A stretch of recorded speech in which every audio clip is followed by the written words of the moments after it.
Hello, and once again, welcome to Journey of the East podcast as part of the Realm of the Mist family. I am, as always, your host, UA Blackwings. Joining me, as always, is my co-host, Zephyr Zero. Hey, how's everybody doing? And Zephyr, we've got a couple surprises for our listeners this time. Yeah, we do. We're changing the format a little bit. Just a little bit, but I think it's going to be something of interest. First off, we're going to be doing the first part of our first series on this episode, which will be an introduction to anime. And then, on top of that, we have our first guest. Should we give everyone a warning before we introduce him? One here. Ah, damn. They've probably already run into him. I mean, it's not his first time on a Realm of the Mist show. You know him from such things as Press A Gaming as a guest star. You know him on guest starring on After Hours. And he is our newest DM on Chronicles of the Lost Realm, the all-consuming flame of gluttony, Anvil. Hello. Kind of stole its thunder there by using his title. I'm sorry. I thought it would be a nice change of pace. It's nice to get an intro. So, Anvil, really quickly, for anyone who doesn't know anything about you or anything I just rattled off, what the hell's wrong with you people? This man's a legend. But if you want, why don't you give us a quick intro as to some of the things that you do? I play video games. I do a medieval battle sport called Dagger here. I play Dungeons and Dragons. And Nerd stuff. And you like to swamp all of our streaming services with cartoons. Meh. I do like cartoons. Well, that's something that we all have. That is something we all have in common, thankfully. Doesn't matter its origin, we love cartoons. Yup. So, we're going to start off today's episode a little differently, and we're going to see how it goes. We're going to do a small segment where we talk about anything new or interesting that we're doing in terms of Japanese or Asian media. Anvil, what have you been doing lately? Well, like for instance, right now, I'm playing Final Fantasy 15. Now, real quickly, stupid question I realize. Is this your first time playing Final Fantasy 15, or did you play it before? It sure is my first. And where are you right now? I just got to, what's this town called? Lethalin or Lenithville or something like that. Okay, let me... So you're on Road Trip Simulator part. I just found Iris. Just met Iris. Oh, okay. How many cane weapons do you have right now? Just the two. Okay, the axe so... and Sword of Wisdom. So still very, very fresh into it. Okay. Get ready to dump at least 50 or 60 hours into that. What I play?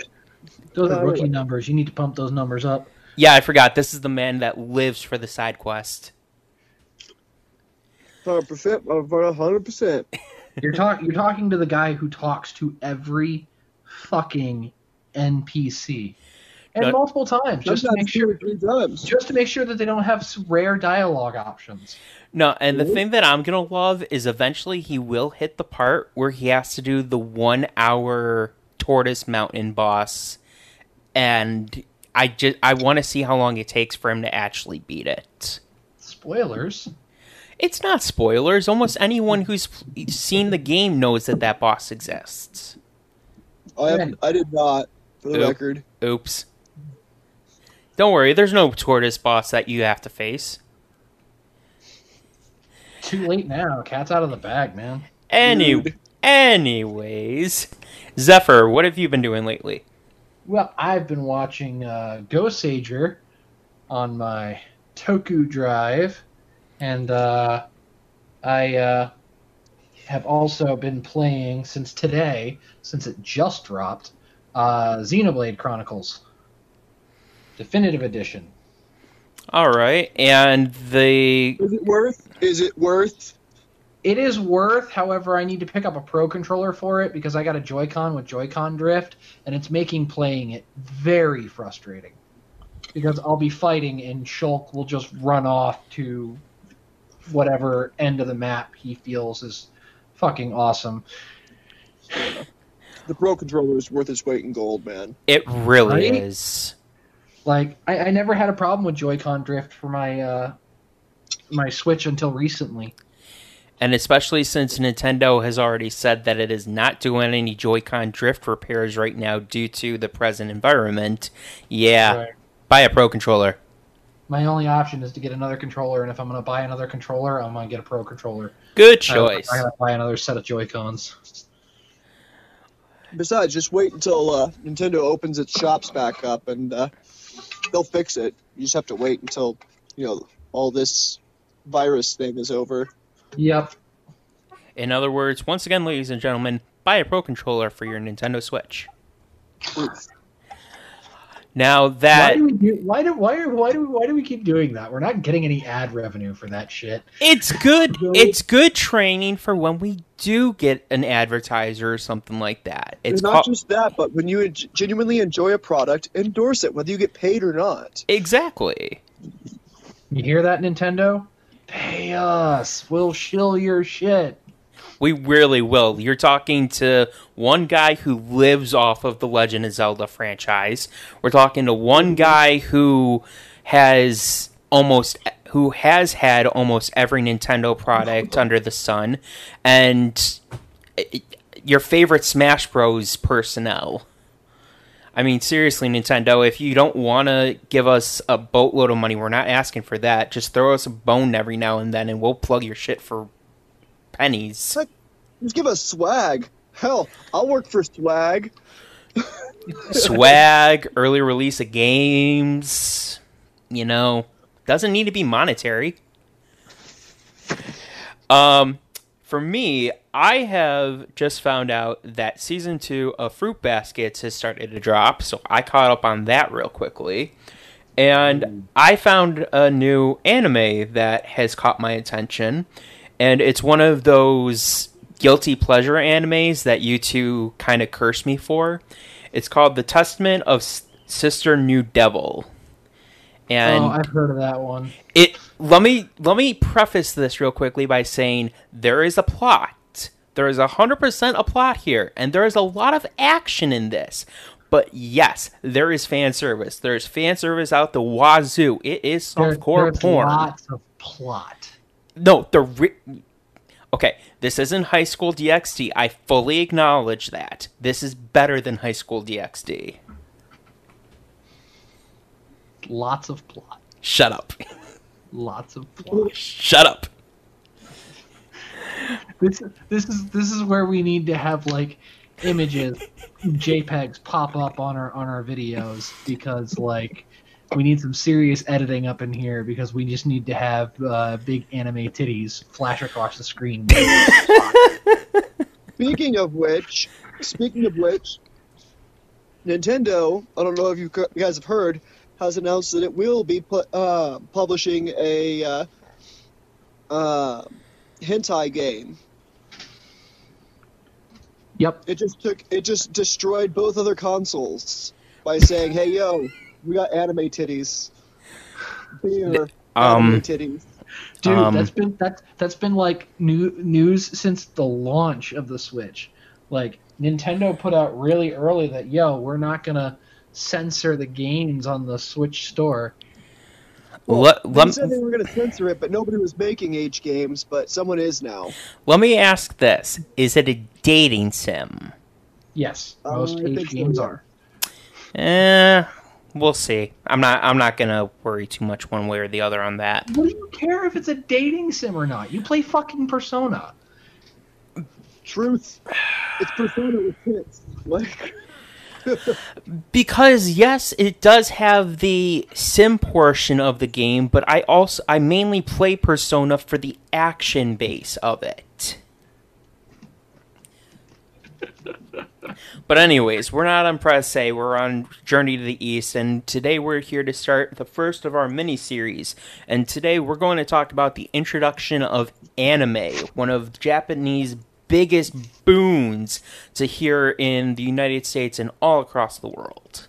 Yeah, I was going to try and segue from the us talking about shilling shilling stuff for Nintendo into, speaking of shilling, talking about, selling anime in America to new audiences, and how they kind of say what? Sort of a verification question for you guys. Go ahead.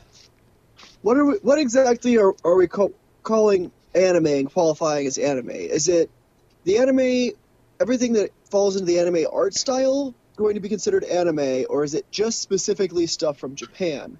Because Germany has made quite a few shows that were actually really good, and they were anime style. And the U.S. made one phenomenal show, and a handful of others.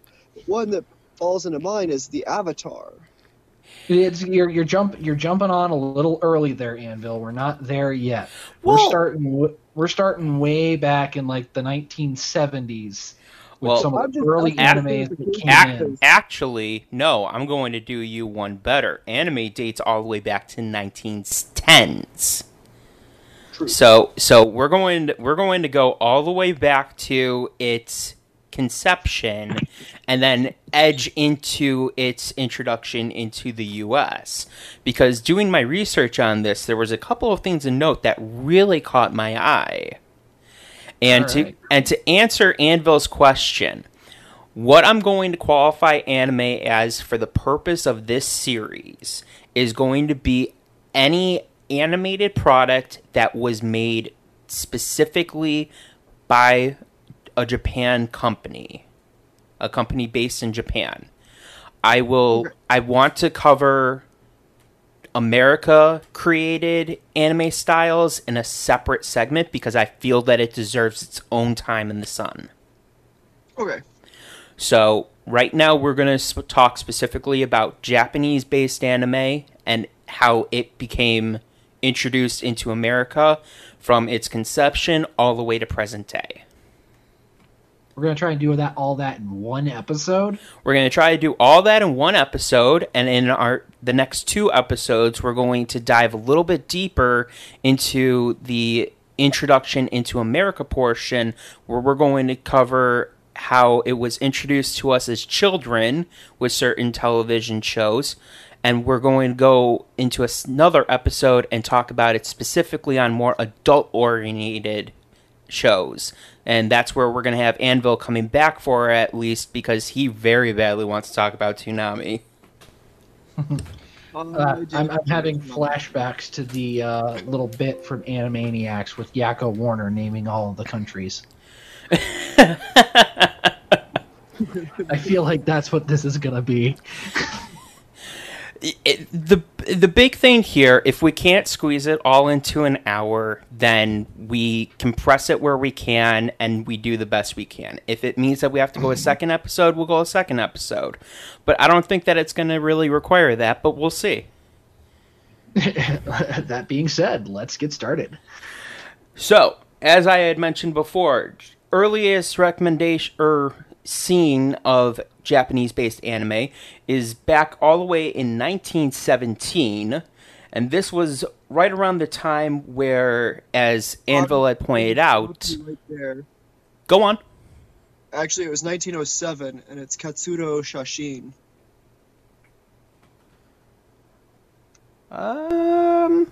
Okay, I'm gonna take your word for that. I have no idea what either of you two are talking about. I'm just going to look that up real quick. Katsuro Shashin, sometimes called the Matsumoto Fragment, is a 1907 Japanese animated film strip that is the oldest known work of animation from Japan. Okay, yeah, no. Known evidence suggests that it was made before 1912, so it may predate earliest displays of Western animated films in Japan.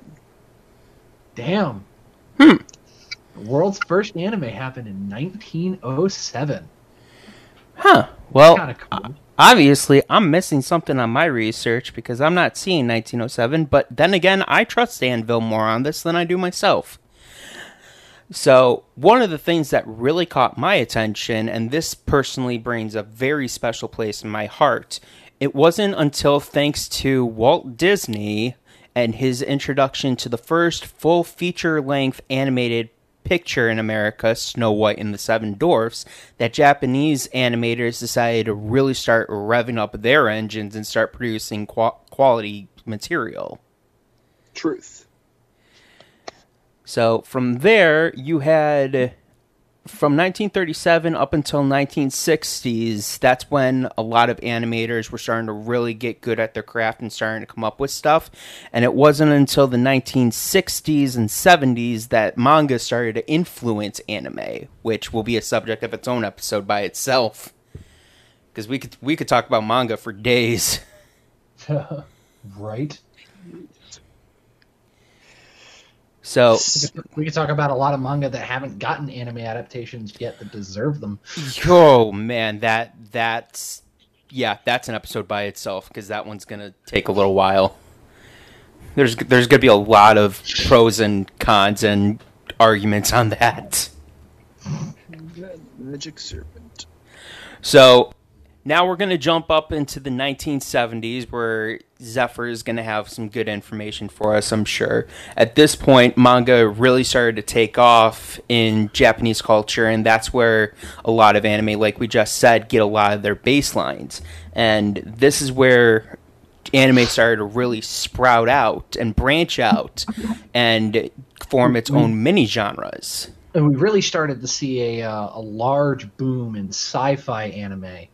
Because we had stuff like Space Battleship Yamato, which got transported over to the West as Star Blazers.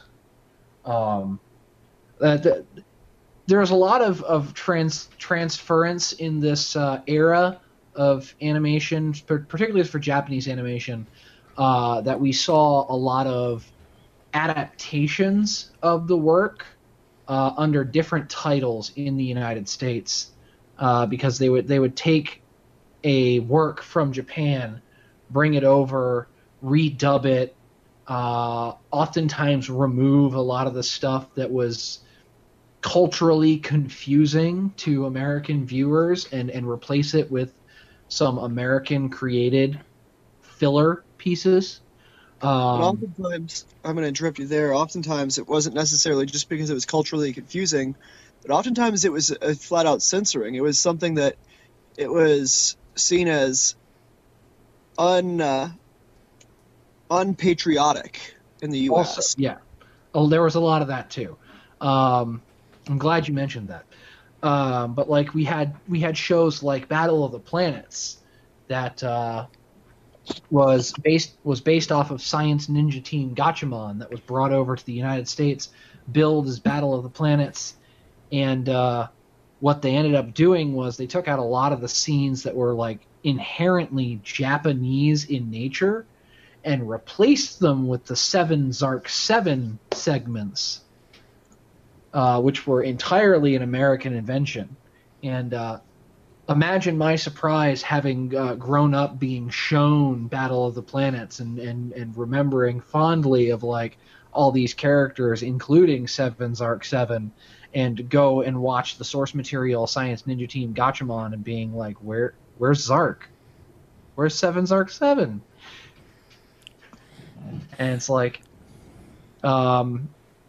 just this era of adaptation instead of just straight dubbing and keeping the storyline intact is what we had from like the early 1970s almost all the way up until the late 80s.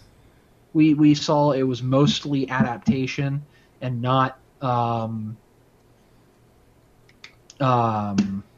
what you call it. Trying to figure out a word to describe how we do anime these days. I don't want to use simulcast because this is where it's way too early in the timeline for simulcast. Well, while Zephyr tries to figure that out, let me pose a question to you, gentlemen. What do you think was the first anime to be introduced in America? I already know the answer to this one, so I'll let Anvil guess. You know, I have no idea. That would be Astro Boy, premiering in 1960. I had a feeling it was going to be Astro Boy, but I thought for sure something would have come before that. Nope. Astro Boy, also one of the animes that had a manga go in relationship to it, was introduced in America in 1960. It had two different versions of it made during that timeline before it got revived and retooled later on in history. But anyway, back to as I was saying, for the adaptation era of anime, it was during this time that in the U.S. we saw a lot of properties like Robotech, which was an American conglomeration of 3 different distinct series from Japan, including Super Dimension Fortress Macross. Unfortunately, I forget what the name of the other 2 that were used to create it, but it was 3 different series that were all merged into one, and that's what Robotech was to us. And then, of course, we had shows like the Transformers, which was pretty much a Diaclone toy commercial turned into a series. Something that I love, a lot of people don't realize that Transformers is an anime. It is. Like, me personally, I didn't find that out until I was well into my teenage years, as shamefully as I am to admit that.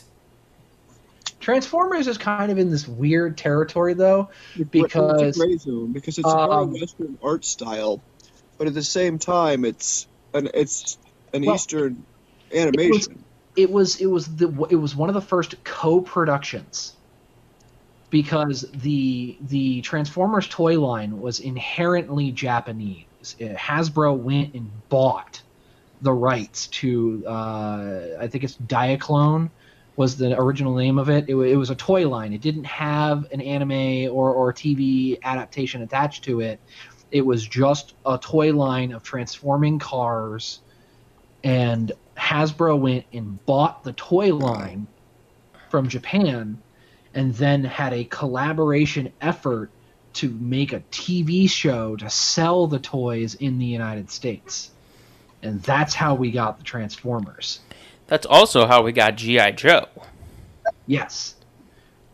Although G.I. Joe was American production, like, through and through. It was, they made the show, they made the toys, although at some point G.I. Joe suffered the made in China treatment. Yeah, unfortunately. Just like everything did in the 90s. So can we all agree that red paint from somewhere? So can we all agree that in the early renditions of anime coming to America, Japan had a thing for giant robots? Oh yes, 100%. I was actually just about to get into that because we're starting to hit toward the 90s, and we're starting to get into the straight. What do you before call we get straight to the 90s? Yeah, go on, Anvil. I'd like to poke at that giant robot thing. Go on. If you look at it, the giant robots, it all started around the Cold War. And it was a time when the U.S. and Russia were in this sort of constant arms race where they were just making bigger and better weapons, whereas Japan took a different look at it. Japan actually did have quite the robotics research going on, because they weren't technically allowed to do anything else. They were given restrictions on what they could build militaristically and everything else, so they actually looked into building giant robots to fight, because that was all they were allowed to build. And unfortunately, that'd be a fun little side segment for us to do, is like look into how Japanese culture influenced their different eras of anime. Right. But anyway, as I was saying, I've been waiting for us because we're getting close to the 90s. Well, hold on a second there, Zephyr. I'm actually a little shocked at you. You have completely skipped the introduction to one of your favorite animes. Akira? Yeah. Well, actually, now I'm kind of curious. Do you like Akira? Zephyr? Me? Yeah, you. I mean, I like Akira, but I wouldn't classify it as one of my favorites. I was going to say you completely skipped over one of the big robot type animes, Gundam. Oh, yeah. Well, no, I'm getting there. Let me get there. Well, Gundam started in the 80s. In Japan. It started in the 80s, yes, in Japan. But we didn't really see an adaptation to it until the 90s. And at that point, we were moving toward the dubbing instead of just completely repackaging for an American audience. And Gundam, which is why I was holding off on it, was one of the first series that we had coming over to the United States being dubbed and keeping its storyline intact. Okay, I apologize. So that's why I was holding off on it. I wasn't skipping it. All right, I apologize. So, the reason I held back on that one is because we were popping into a different era of the transference. Because originally we had the adaptation era, which was we would get an anime and it would be repackaged and changed ever so slightly to appeal better to American audiences. And then around the late 80s to the early 90s, we started to see a lot of anime being brought over to the United States with its original storyline intact, and really all they did was dub it in English and maybe change some character names. True, which I can name at least one anime off the top of my head that they did that with. Cough, cough, Digimon, cough. Okay, I take it back, too. Anvil, anything you want to add on to that for late 80s, 90s? I thought the way I see it, the 80s is where a lot of anime sort of shifted towards a darker subplots. Things got more adult, I thought. I would agree with that. Yeah, 80s, actually, that's fairly accurate. Was very centered towards children, but in the 80s it started being centered more towards teens and adults as well as children.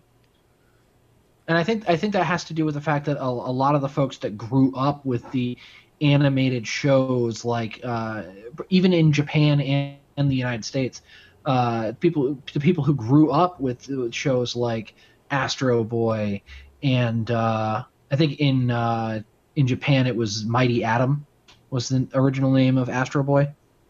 Yeah. And Battle of the Planets, Science Ninja Team, Gatchaman, Space Battleship Yamato, Star Blazers. The people that grew up with those shows were now older, and they were now part of the target audience for continuing on. And a lot of the people that grew up watching those started making anime in Japan. And that's where we got into a lot more darker and adult-oriented content for that. Right. And Gundam was one of the big ones for darker, more adult-oriented content, because the Gundam series has always been about the effects of war on people and how it's not all black and white. Even when the one exception to that was when they decided to chibi it for that one show. Oh, you mean SD Gundam? Uh-huh. Which is Super Deformed Gundam? No, that's literally what SD stands for. Is Super Deformed. Yeah, that might have hit the nail a little hard on the head. Go on, Anvil. I'm sorry. Something we haven't pointed out for the 80s yet is the founding of Studio Ghibli. I was waiting patiently on that. I was going to wait. Somebody else have that one though, because I took the whole Gundam thing. Anvil, why don't you go ahead on Studio Ghibli? So, I think Studio Ghibli actually had a very potent effect on anime's importation to other countries, to the West. Simply because it was very good at making movies. Mm-hmm. And really until then, anime movies didn't really get imported. It was only TV shows, and in reality, the TV shows were botched at best. Whereas Studio Ghibli actually hired translators and would export their films already translated. So it sort of gave it the ability to provide a new outlet. Like, I don't know about you guys, but some of my first anime movies were Studio Ghibli movies, like Princess Mononoke and Nausicaa of the Valley of the Wind. Right. First one for me, aside from Digimon and Pokemon, those take a different seat. Kiki's Delivery Service was my first anime movie. See, mine was My Neighbor Totoro. I loved that one. And then between that and The Castle in the Sky, those were probably the two, the two that really hooked me into anime. Unfortunately, I didn't actually get to see Howl's Moving Castle for the first time until I was an adult. Yeah, for me, I didn't get to see the rest of the collection that I am up to date on, which is Howl's Moving Castle, Spirited Away, The Secret World of Arrietty. I didn't get to watch any of those until I was well into adulthood, but that doesn't mean that I don't love them any less. Actually, Studio Ghibli was a part of yet another era of anime coming over to the United States, in that Studio Ghibli movies, particularly Spirited Away, I'm glad you mentioned that one, Yue, got theatrical releases in the United States. Like, they were in theaters in the United States, which is something a lot of anime movies didn't get early on. A lot of them did, and that's specifically why Studio Ghibli was so successful. And while it might not have been in the U.S., a lot of them got theatrical releases in the West. The UK actually imported a lot of it. But to be fair, for you, Howl's Moving Castle didn't really even come out until we were almost adults. Like, Fair. It didn't come out till 2004. So still, like, having seen Princess Mononoke and Nausicaa of the Valley of the Wind, not seeing a lot of the other Studio Ghibli movies until I was an adult, honestly, it was a little bit of a miscalculation, I think, on my younger self's part. Because honestly, I really should have looked into seeing those movies earlier. Particularly how interested in anime I was. But I'm actually glad you brought up Nausicaa, because technically it's not a Studio Ghibli film. Really? It was their first film, and it was after its success that Studio Ghibli was founded. Really? I did not realize that it wasn't originally a Studio Ghibli film, because it's billed as one these days. Right. Because it was their first film. That was the film that funded their founding. I always knew I liked Nausicaa of the Valley of the Wind. Now I know why. And that one was wildly successful. But after we started to see, like, theatrical releases of anime movies in the United States, like, more often, and actually, like, highly billed theatrical releases in the United States, like, these were advertised, and they were big events that the theaters were trying to get people to go out and go see them. I remember when Spirited Away came to theaters in the United States, it was this big thing. I was like, oh, you gotta go see Spirited Away. You gotta go see Spirited Away. But after that, we started to get a lot more anime brought over to the United States and dubbed. Do you know why? No, go ahead. It actually started in 1996. It was because Walt Disney Studios acquired the worldwide distribution rights for Studio Ghibli Library. Mm-hmm. And Walt Disney and the Disney was the ones that brought them all everywhere. After 96, they all started being theatrical releases, and that's why it was so all of a sudden prevalent, is because Disney saw it and realized just how popular it was and could be. Mm-hmm. But by this point in the timeline, in the U.S. at least, we're starting to see a huge anime boom, particularly amongst the adolescent teen category and whatnot, because we had stuff like Toonami on the air, which was bringing us dubbed anime, pretty much entirely intact in its story, just dubbed for an American audience. We had stuff like Dragon Ball Z and Yu Yu Hakusho. Gundam Wing was the first. I think Gundam Wing was the first dubbed Gundam series that made it over to the United States. Everything else had come over as subtitled, and had pretty much been DVD releases. I'm curious about that because I don't know which came first, Wing or Mobile Fighter G.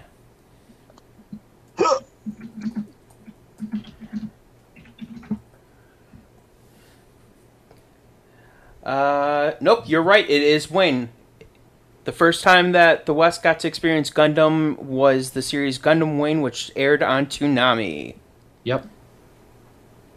So, but yeah, it was.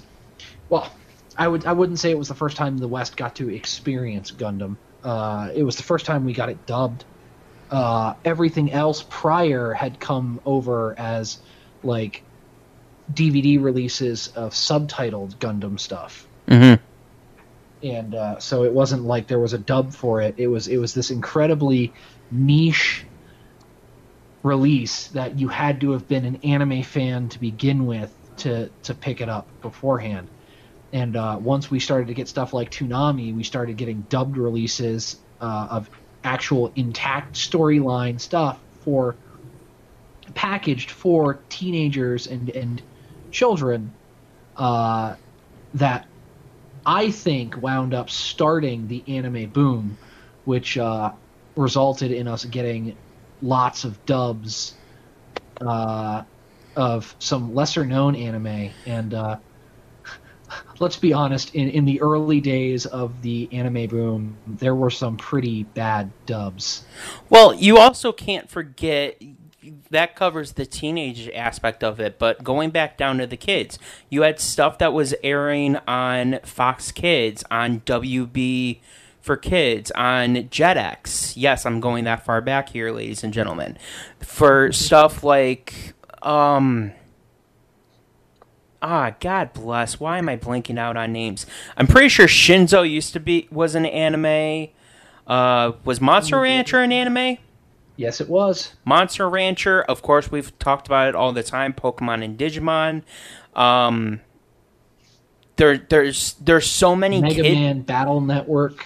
Oh God, that was a great show. Don't forget Yu-Gi-Oh. Of course, we can't forget Yu-Gi-Oh. Let's not forget the anime that we got started on that is still currently running, and woe be whoever tries to catch up to it. One Piece. Of course, we have to talk about the big four, which was One Piece, Dragon Ball Z, Bleach, and Naruto. And yep. I think we can thank those for the introduction to the modern day explosion and interest into anime, because a lot of people nowadays, they look back and one of those four was their starter anime.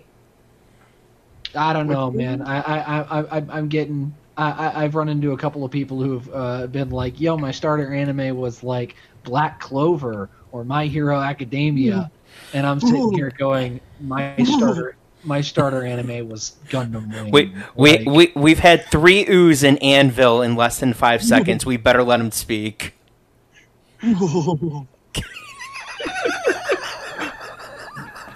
Quick, link the screen grab from Yu Yu Hakusho of "I'm old, Yusuke." I was gonna say, man, my starter anime was probably Yu Yu Hakusho, still in Japanese. Like, I watched it subtitled. That was probably my first series that I watched. Well, when I say the original Dragon Ball. When I say that, though, the Big Four was somebody's starter anime, I mean when the Big Four were relevant and they were known as the Big Four. Which Big Four? Dragon Ball Z, Bleach, Naruto, and One Piece. Whoa. Those are all way too... God, I'm old. Yeah, I know. We're all old. I honestly don't think that Dragon Ball Z was ever considered part of the big three of Bleach, Naruto, and One Piece. Because Dragon Ball Z was way before their time. I disagree, because Dragon Ball Z was really big on Cartoon Network when I was in grade school. Because it was one of the first animes to be put on Toonami. Not to mention the fact that Dragon Ball Z continues to get different adaptations made of it. From Dragon Ball to Dragon Ball Z to Dragon Ball GT. Small flinch. It was brought into the US so much later. That's kind of my point, though, is at the time that Bleach, Naruto, and One Piece were big, we were on and nearly finished with Dragon Ball GT. Right. But as far as starters go, I would definitely have to agree with UA. It was probably one of the bigger starters because definitely. But it was definitely not in the same. It was not in the same grouping as Bleach, Naruto, and One Piece. They were their own thing. Dragon Ball Z was their daddy. Well, I can see where you're coming from. Dragon Ball Z was their mentor. As far as starters go, because while Bleach and One Piece came quite a bit later, they seemed to grab all the people that were missed by Dragon Ball Z. Yes, all the kids in our generation. Mm-hmm. I will definitely give it that. But I don't think Dragon Ball Z I don't want to call it the Big Four. Because really, at the time it was airing, it was the big three, and Dragon Ball Z had done its thing already. Dragon Ball Z had paved the way for the big three. I, however, would like to point out something that most people seem to forget. Go ahead. Or think about when they say, "Oh, what was your first anime?" Pokemon and Digimon were actually most people's firsts. When you point that out, because they watched it on 4Kids long before Toonami ever hit. Mm-hmm. I don't know about you, but I watched Pokemon on Cartoon Network. Yep, Pokemon was on Cartoon Network. Digimon was Disney? Fox Kids. Nope, Digimon Fox. Was Fox Kids. Yep. Digimon didn't air on any Disney Channel related things until Digimon Savers? Yeah, 5. Might have been Tamers. No, it was. Ah, crap! I think it was Tamers. I know 5 was on Disney, though. I know that much for a fact. No, it was definitely Tamers because Frontier was before Savers, and actually, I guess in the US, holy sack of what? For us, it was Data Squad. I guess. Go on, Anvil. What'd you find? I'm sorry, a YouTube notification just popped up on my phone, and it's the Game Boy Color with 2 screens. Okay. And now for something completely different. That covers both Journey to the East and Press A gaming content. Anyway. Oh, boy. Going on from all of that, we're obviously at this point, we're definitely well into the 2000s and we're starting to hit the 2010s. Anime art style has obviously changed drastically between the 70s to the 80s to the 90s, 2000s, and 2010s. And we have animes that are coming out now that are almost all CGI. They're not hand-drawn anymore. Well, and we're jumping a little bit ahead when we're going to the animes that are almost all CGI and not hand-drawn, because we got to cover in the early 2000s and before we even got to the 2010s, we started to notice a large influence from anime onto Western animation. We had shows like Teen Titans and Avatar: The Last Airbender that were almost 100% American productions that utilized that animated style to enough of a degree that I to this day will declare Avatar: The Last Airbender is anime. Fight me. Again, well, no, you know what? Screw it. We'll talk about it now because obviously it's anime based. Let's get this out the window. Yes, I agree with you. Avatar: The Last Airbender. I don't care the fact that it's made in America. That does constitute as anime.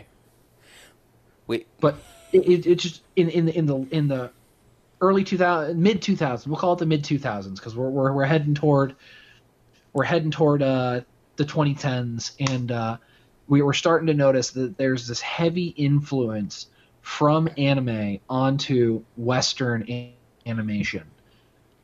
And you saw it everywhere. It wasn't just stuff like Teen Titans and Avatar: The Last Airbender. Static Shock had almost a heavily anime-inspired animation to it. Batman the Animated Series got a lot of, and even later adaptations of the Batman series got very, very anime. Yeah. There was actually once we got into the 2010s, there was transfer the other direction because I think it was a couple of years ago. It might actually be later than the 2010s. We had, I think it was called Batman Ninja. That is a special movie. I enjoyed that. That was fantastic. I freaking loved Batman Ninja. I loved the fact that they took Batman and put it in like the Warring States period of Japan. Like that was fucking amazing. And I love that we've had that transfer of culture over to Japan because Batman is American, and just having our stuff, and we even saw that back in the 70s as well, because this isn't really anime, but it's still the wheelhouse of Journey to the East. In the tokusatsu world, which for those of you who are uninitiated, tokusatsu is Japanese for special cinema. It's a type of live action series that utilizes a lot of special effects. Back in the middle 70s, I guess, Stan Lee of Marvel made a deal with Toei Company that Toei Company could use Spider-Man to make their own Spider-Man tokusatsu show in return for Marvel getting the rights to air a Super Sentai series called Sun Vulcan in the United States. And so Stan Lee got the rights to air Sun Vulcan, aired it in the United States for a little bit, and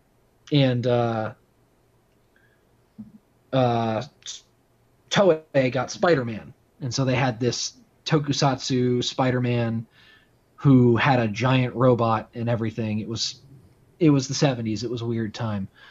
But that cultural transfer has been a part of our shared culture for so long that I love that finding that out, and that culture transfer, that trade that Marvel made, actually may have influenced another series that we got in the United States called Power Rangers, which is something that you and I need to spend an own episode by itself. We already have that one on the docket. But anyway, back to anime.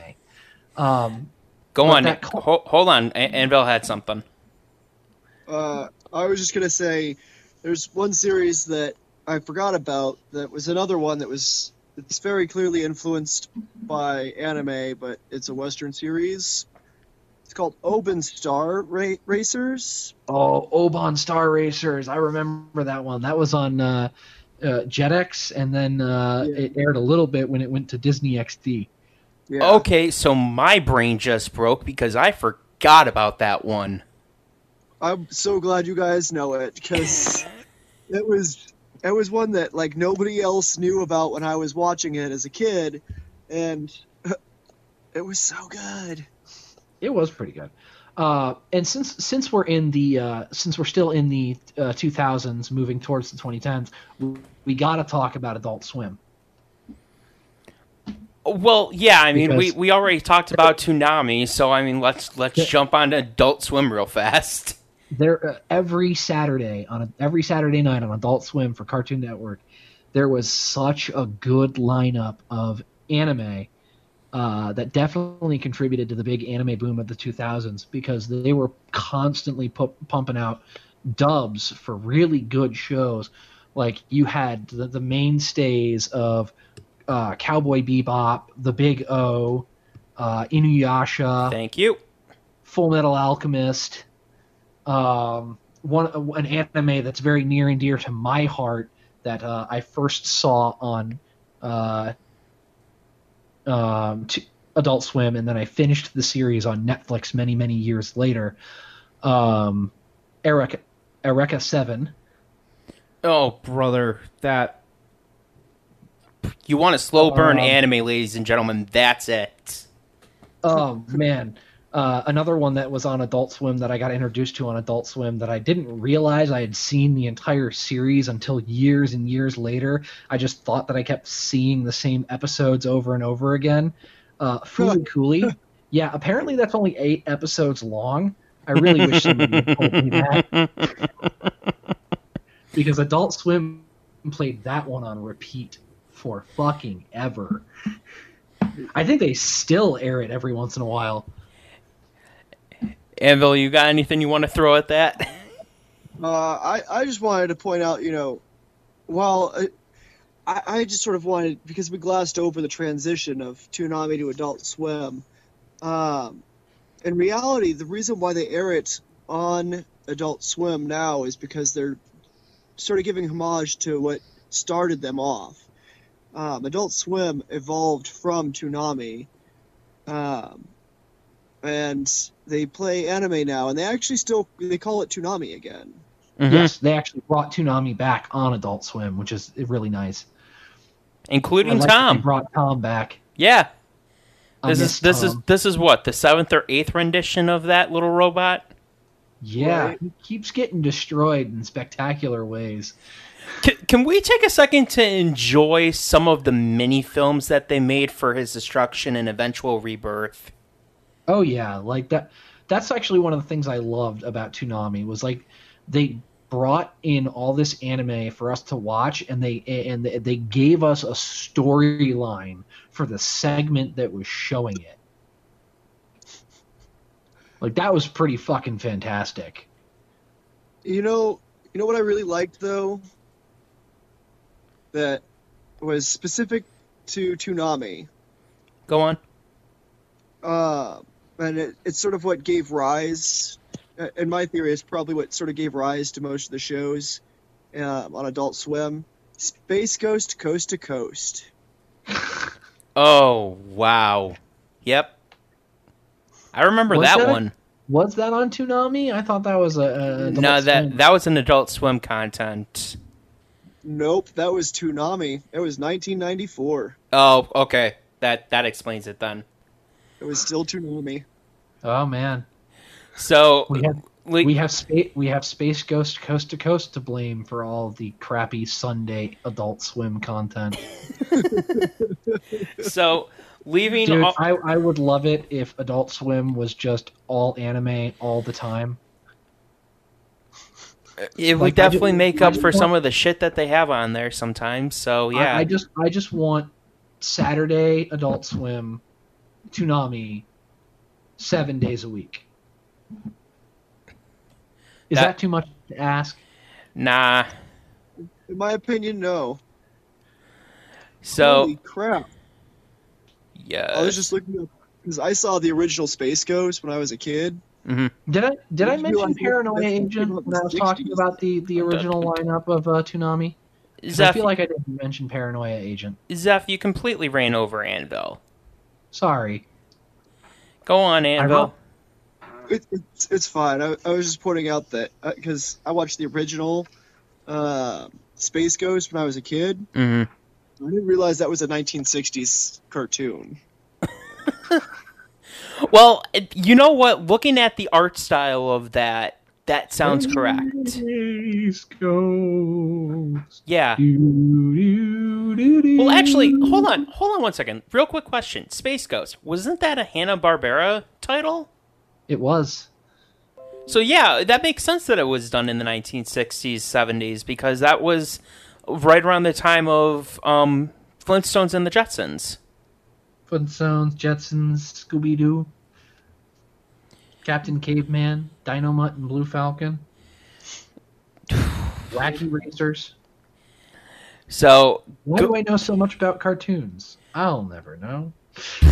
Because it's better than a lot of the live-action crap that's on television, both then and now. Yeah, fair. So, jumping up to closer to present day, we've got the stuff of, like Zephyr had mentioned, My Hero Academia as being one of the newest big animes that's on the market right now. And, I mean... Oh my god. Oh, guys, we've committed a cardinal sin. We forgot Thundercats. Well, no, that wasn't the cardinal sin I was talking about, but yeah, I guess that qualifies as a cardinal sin. No, we talked about Fox Kids, and we didn't mention Shaman King. Oh, hell's bells. Oh, I mentioned because Shinzo, I but I thought didn't it mention had Shaman like King. Bloody hell. So not only did we forget Thundercats, we forgot Shaman King. Forgive us, anime gods. You know what we've skipped over while we were talking about Western animation that was very clearly anime? Oh, shit. Oh, no. Samurai Jack. Very heavily anime inspired. Very. I'm actually surprised that we've gotten this far into the timeline and Anvil hasn't once mentioned Rurouni Kenshin. I've been No, waiting. I mentioned Kenshin when we were going over the original Toonami lineup. Okay. I missed that. That one is near and dear to my heart. That one is near and dear to my heart too. I have owned the reverse blade sword. To be honest, that was probably the anime that fully hooked me. Before then, anime was like any other cartoon to me. But Rurouni Kenshin's the one that really stuck that hook in there. Mm-hmm. Yeah. And it's like I love that we all have now that we're getting into the 2010s and everything, we're starting to get into yet another era of anime and cultural transference of the era of streaming anime. And we have so much more anime at our fingertips now. Yeah, and we have things such as Funimation, which obviously is America's prime streaming service and dubbing service for a lot of different Japanese companies to come through for us to get consumed.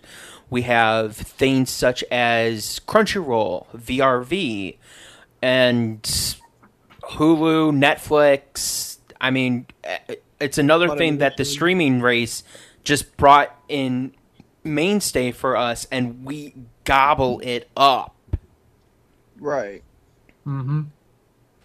And not just that, but some streaming services, like for instance Netflix, are making their own animes. Mm-hmm. Such as where our all-consuming flame of gluttony gets his nickname from, the Seven Deadly Sins. We're more based on the original Hebrew legends. Anyway, another one from Toonami that we forgot to mention that just recently got a Netflix original, Ghost in the Shell. Truth. Yes, it did. I forgot about that. Yeah, my wife and I were actually watching that, I want to say 2 or 3 weeks ago. It's actually pretty good. Another nice anime that's on Netflix that didn't start as an anime, and we're going to cover this in a future episode of the Kaiju. But did either of you two watch the 3-part movie series for the Godzilla anime? No, I did not. I might have to check that out. But anyway, back to the Ghost in the Shell adaptation. Like the new one for Netflix is a continuation of Standalone Complex. It's not a reboot. It's continuing on. So if anybody's a fan of Ghost in the Shell, I highly recommend you go check it out. There's another one that, oh yeah, Saint Seiya is another one that Netflix has redone. There's reboot or continuation. Hold on, Anvil, what were you saying? There's one that Netflix has made recently. They just recently made another season for, that was based on a book series that made a very popular game series, which is what got me hooked on it. Originally was Castlevania. Oh yeah, the Castlevania anime.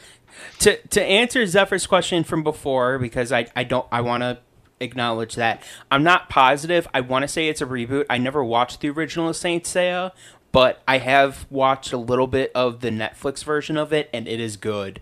It is very, very good. But going to Castlevania, that I don't know anyone who didn't give it a shot and instantly fall in love with it. But yeah, you'd be. Actually, I don't know if I've watched the Castlevania anime yet. Do it. It's so worth. It really is. As our friends on the sock drawer, Salem and Dusty, will attest, watch it. Yeah, no, I don't think I've seen it, because I think the only thing I really have gotten in the cultural zeitgeist with it is the post talking about the punching Dracula and being like, "You must be the Belmont." Wait a minute. Hold on a second. I realize that what I'm about to do is going to be releasing the Pandora from her box here, but you're telling me that you've never watched Castlevania on Netflix, but you make the abridged quotes all the time? Because they're Helsing abridged quotes, not Castlevania abridged quotes. Yeah, he quotes Helsing abridged a lot. Like the whole thing of the punching Dracula in the face, and then someone goes, "There's only one clan of absolute maniacs in this backwater sty that would have take one look at the avatar of email and first reaction is to throw a haymaker. Belmont, how you doing? How's the family?" Everyone talks that they read that in Alucard voice from Helsing abridged. Like that's what they're referencing, because Team 4-Star did a freaking amazing fucking job with the Helsing abridged, and Helsing abridged Alucard is just iconic. Oh. Actually, that's something we should definitely mention as part of the cultural transference of anime into the West, is the abridged series. And there's the Pandora box I mentioned before. Like that is 100% an American contribution to anime. It is everything that we got from anime in the early days of it coming over to the United States, condensed down into basically us doing our own intentionally bad dubs. And I know that both you and Anvil are particularly big fans of the abridged continuity. Well, for certain ones, there are some really, really bad ones, and there are some really, really good ones. Like, I am a particularly big fan of Something Witty Entertainment's Sword Art Online abridged. Yes, just because they did a really fucking good job of turning a series that's supposed to be about gamers, that doesn't have any gamers in it, into a series about gamers. Right. That are just as stupid as their actual series counterparts. And I would like to point out that a lot of anime producers are now embracing the abridged series tropes. I'm going to go with tropes. And making sort of their own. And they're calling them chibi series. Yep. Like that's pretty much what the whole chibi series thing is. Although the chibi series thing also lends a lot to the Super Deformed Gundam, because that's pretty much what SD Gundam was at the beginning. It was just funny little Gundam shorts involving these super deformed tiny chibi versions of the Gundams. Something I want to touch on because we've kind of tangentially in that wheelhouse with the abridged series. You remember back when I mentioned some bad dubs early on in the dub era of anime? Yes. Well, there are some anime that got brought over to the United States that did poorly in Japan, that they basically handed the script to the localization team and said, make it sell at all costs. This had varying results, but one such result we got was the dub to an anime called Ghost Stories. It literally reads like a fucking abridged series. I'm not even kidding you. Go look it up on YouTube, listen to it for a few minutes, have your brain melt and realize that this is the official dub that we got in the United States. It's fucking wild.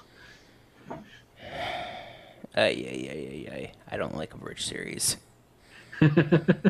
I that's why I decided to be the person to burn it up, because it's like, okay, rip the bandage off, make it fast, get it over with. With that being said, I will stop talking about abridged series for UA sanity. Are you kidding me? Having known you two for as long as I have, my sanity went out the window years ago. I was going to say, right around the first time we showed him the Ghost Stories dub. So, to catch up real quickly, up to present day anime, like we had mentioned, we have stuff that is basically all CGI or mostly CGI created, as opposed to the handwritten stuff. I want to pose a question to you guys real quickly before we do our final touches on the episode here. Which art style do you think you prefer? The art style of anime from the 90s to early 2000s, or the stuff that we're seeing more of today? I'm going to go with a little A, little B. Okay, elaborate, please.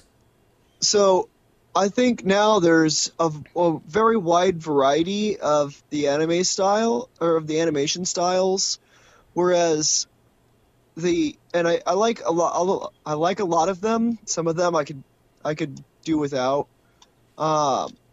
With that being said, the 90s sort of holds a nostalgic place in my heart. Mm-hmm. The 80s and 90s, so... I will always be a proponent of traditional 2D animation, just because I prefer it to 3D animation and CGI. And I may be colored from early interactions with CGI in the early 90s, when CGI was still very young and frankly looked absolute garbage. Like, don't get me wrong, the content of some of these shows was great, but I'm looking at you, Reboot. You were a great show, but man, your CGI is fucking dated. Anyway, but no, I think I'll always be a proponent of traditional 2D animation, just because I enjoy it a lot more, and I think it takes a lot more skill to be able to animate a good, fast-paced fight scene in 2D traditional animation. Fair enough. We've got some pretty amazing fight scenes in traditional 2D series. We absolutely did. Naruto was a good one for this.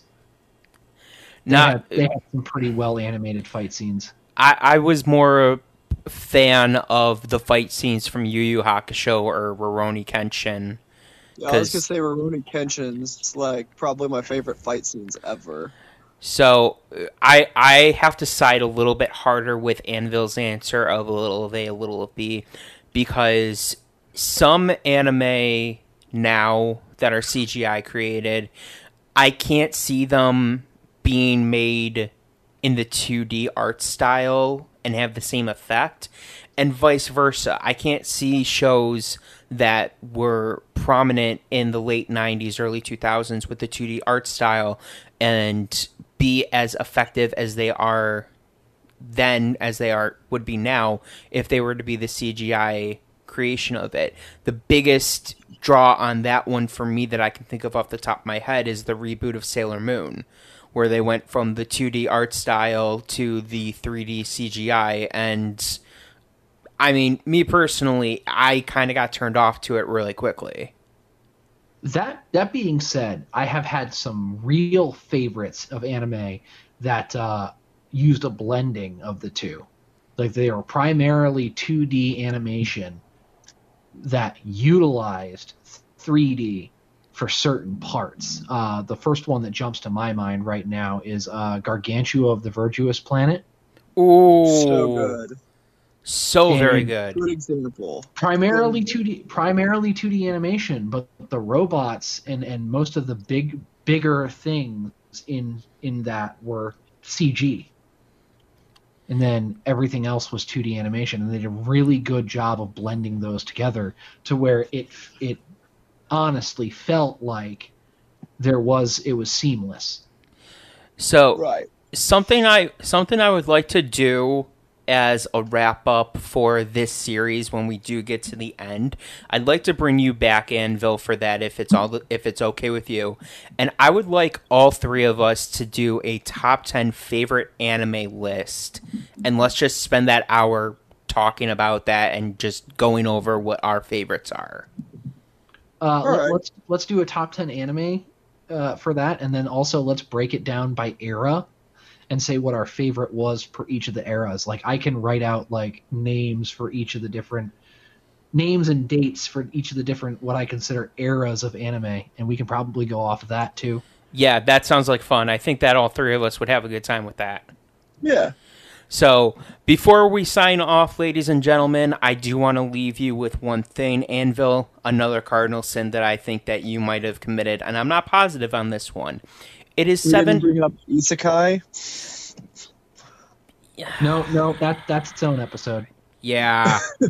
Yeah, there's too much isekai for us to go through. We didn't specifically mention any other genre except for maybe sci-fi, and that's kind of a necessity back in the 80s. Yeah. So, each genre is going to have its own time in the sun because there was no way we were going to fit this in, and we're already over on time as is. But, Anvil, Super Robot Monkey Team Hyperforce Go. Go home, Josh. Was that an anime? I thought that was a I'm pretty sure that's an anime. I'm pretty sure that was anime. I have to look this up now. You have done this to yourself. And on that note, ladies and gentlemen, thank you for joining us here on another journey to the East. And oh my God, Speed Racer! Oh bloody hell! We gotta cut it off now because we're committing way too many sins. Anvil, why don't you tell the folks where we can find you? Usually playing some video games or eating some food. I do enjoy a nice pie. And the blackberries will be ready soon, so probably eating blackberry pie. You can also find me on Chronicles of the Lost Realm, where I tell you stories. And you can find me here on Journey to the East, and oftentimes on Press A Game. Thank you very much, Anvil. I greatly appreciate you being on with us today. We've tried very hard to get you on here, and I'm so glad we finally did. I hope we get to have you on here many, many times in the future. Yeah, sorry I haven't been on as much.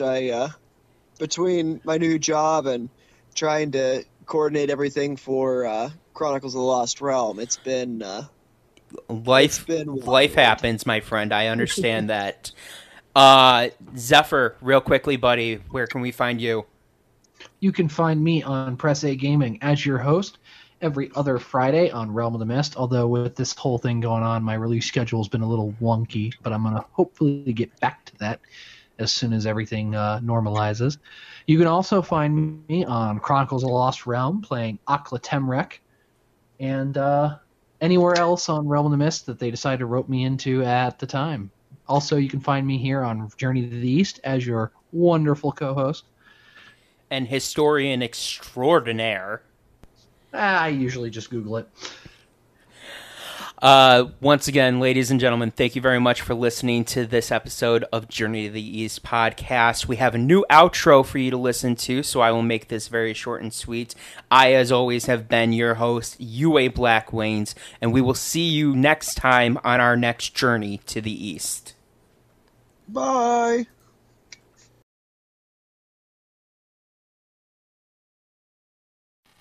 Hey guys, it's Chris from Realm of the Mist Entertainment. If you enjoyed this video, please hit that thumbs up button. Like, share, comment, subscribe. Check out all the other great podcasts that can be found on Realm of the Mist Entertainment's YouTube channel or our sister channel, Sounds Dicey Gaming, for all your tabletop needs. And if you prefer your podcast in audio-only format, check out Realm of the Mist Entertainment on Anchor.fm, Apple iTunes, Spotify, Pandora, or wherever quality podcasts can be heard. To our Patreon supporters, we thank you very, very much. And if you're interested in being a Patreon supporter, please go over to patreon.com/Realm of the Mist, and just $1 a month gives you exclusive content and helps our channel out greatly. Guys, again, thank you very much for joining us, and we will see you on the next episode.